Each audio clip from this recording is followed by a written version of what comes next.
পুরা তোরা দেখবি যদিয়া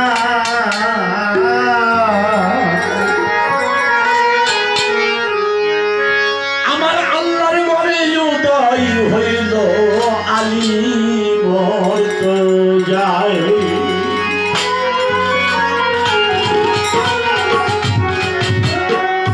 খোদার ঘরে উদয় হইল আলী মতো যায় পুরা খোদার ঘরে উদয় হইল আলী মতো যায় পুরা দেখবি যদিয়া আল্লাহর ঘরে উদয় হইল আলী মতো যায় মৌলার ঘরে উদয় হইল আলী মতো যায় খোদার ঘরে উদয় হইল আলী মতো যায় খোদার ঘরে উদয় হইল আলী মতো যায়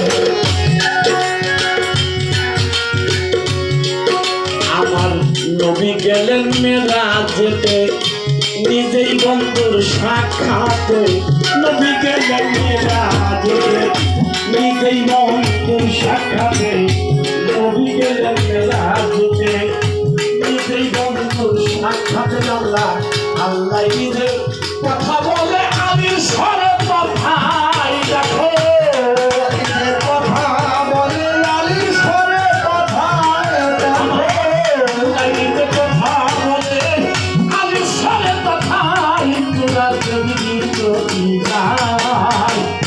আল্লাহ ভাবে উদয় হইল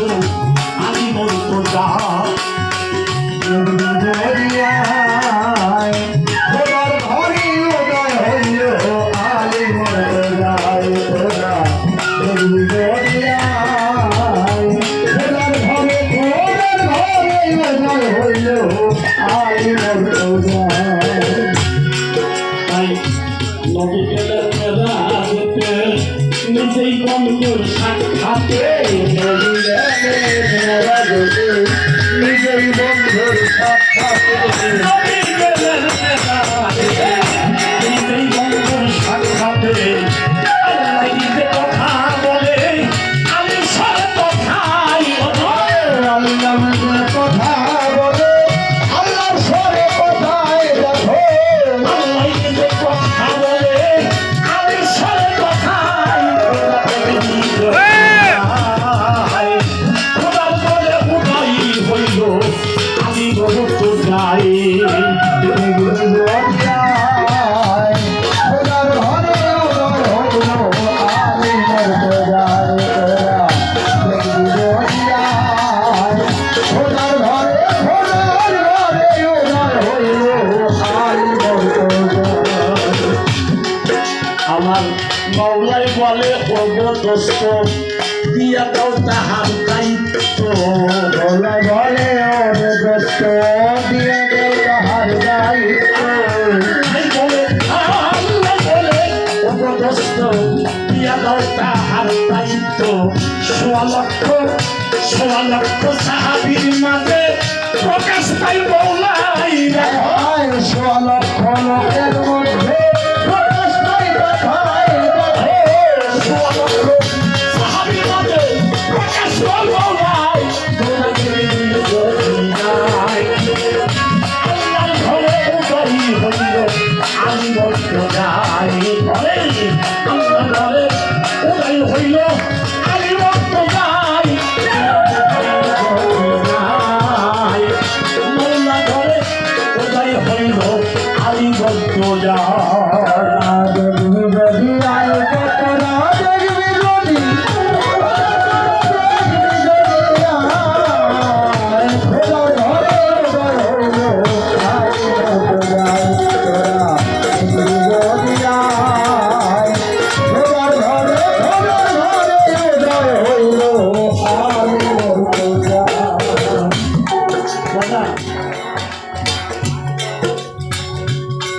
এই দেশের গর্ব আমার আলোচনা ভাই কারণ কি জাতির রকমের ভাষা আমার নবী পাক মুহাম্মদ রাসূলুল্লাহ সাল্লাল্লাহু আলাইহি সাল্লাম উনি এই বিদায় হজের আগে আমার মওলা আলীকে ইয়ামান শহরে পাঠিয়েছিলেন, সঙ্গে অনেক সাহাবা পাঠিয়েছিলেন। তার মধ্যে একজন সাহাবী, তার নাম হলো বুরাইদা। ওই সাহাবী হাদিস, ওই সাহাবী মওলা আলীর আগেই আমার রাসূলের সাথে সাক্ষাৎ করে কেমন জানেন, সাক্ষাৎ করে এমনি ভাবে আইসায় আমার মওলা আলীর নামে বদনাম। আমার নবী আমার আলীকে উনি পছন্দ করে না, আলীর কাজ কেমন আমার পছন্দ হয় না। আলীকে পাঠাইছে সেই কাজের জন্য, সেই কাজ মওলা আলী করেন, এটা বুরাইদা সাহাবীর এটা পছন্দ হয় না। উনি মওলা আলীকে দেখে আগে আগে এসে আমার নবী পাক মুহাম্মদ রাসূলুল্লাহ সাল্লাল্লাহু আলাইহি ওয়াসাল্লামের সাথে এসে সাক্ষাৎ করে আমার মওলা আলীর নামে বদনাম, যখন বদনাম করতেছে। আমার নবী সারা জীবনে এত কষ্ট পাইছে কিনা জানি না, ওনার বদনাম করার সাথে সাথে আমার নবীর এই চেহারা মোবারকটা সঙ্গে সঙ্গে রক্ত বলে লাল হয়ে গেছে।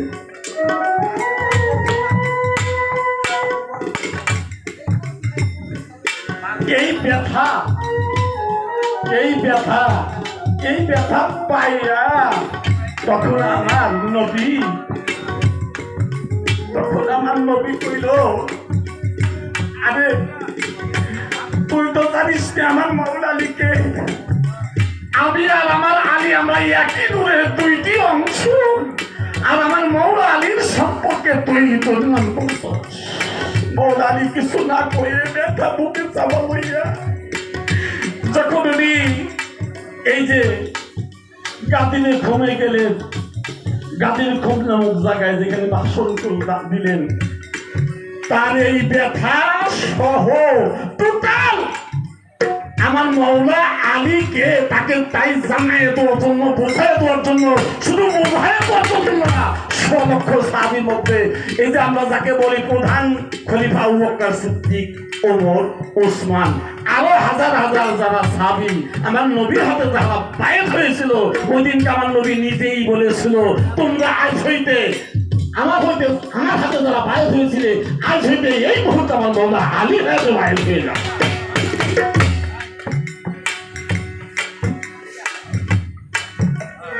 তাই সমস্ত ব্যথা বেদনা ঐষ্ণব প্রকাশ করে আমার মওলা আলীকে বিশ্বের কাছে এই হাত উত্তোলন করে সারা বিশ্ববাসীকে, ওই হাত 100 লক্ষ সাহাবী ফেলে দিয়েছে, সারা বিশ্বকে দেখাই দিচ্ছে, দেখো তোমরা আমার মওলা আলীকে, আজ হইতে আমি তার মওলা, আমার আলীও তার মওলা। আমার আলীর সাথে যারা দুশ্মনী করে তারা আমার সাথে দুশ্মনী করে, আমার আলীকে যারা মহব্বত করে তারা ঠিক আমার সাথে মহব্বত করে।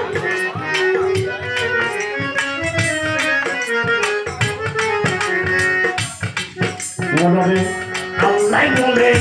উপদেষ্ট দিয়া যাও তাহার দায়িত্ব, মওলাই বলে দিয়া যাও তাহার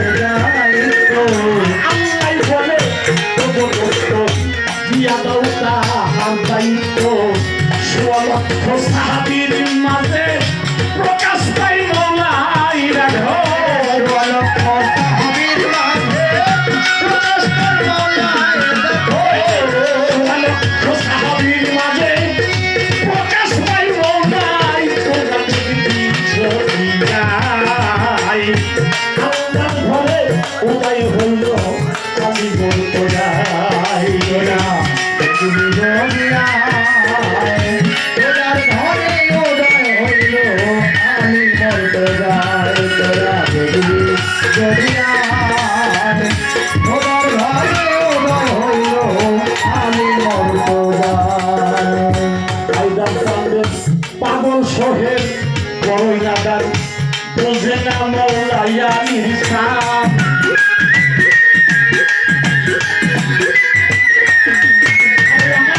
পাগল সোহেল বড়ই নাদার বুঝে না মওলা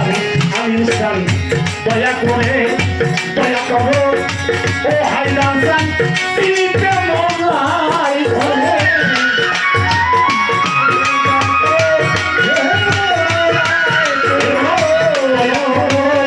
ও হাই রাস্তা পিড়িতে ওই ছেলে খোদাই তোরা যদি যাই আল্লাহর ঘরে জুটাই হইল আমি বলতো যাই আল্লাহর ঘরে জুটাই হইল আমি বলতো যাই তোরা যদি যাই মৌলার ঘরে জুটাই হইল সেই ঘরে আমি বলতো যাই তোরা যদি যাই আমার মৌলার ঘরে আমার দাদার ঘরে আমার দয়ালের ঘরে উদয় হইল